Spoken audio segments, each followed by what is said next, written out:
আপনার ফোনটা ধরছেন দিয়ে আমার লোকেশন পেয়ে গেছে। ভাই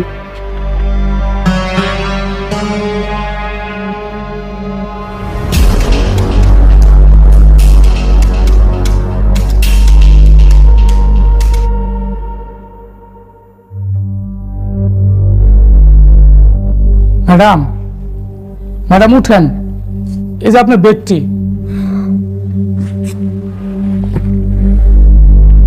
গোলাম কোথায়? ও তো বাজারে গেছে। ও কি আমার ছেঁড়া হিলটা চেঞ্জ করে এনেছিল? না তো, ওকে না বলেছিলাম যে বাজার যাওয়ার আগে আমার সাথে দেখা করে যেতে? ও তো একটা ফাঁকিবাজ কাজের ছেলে।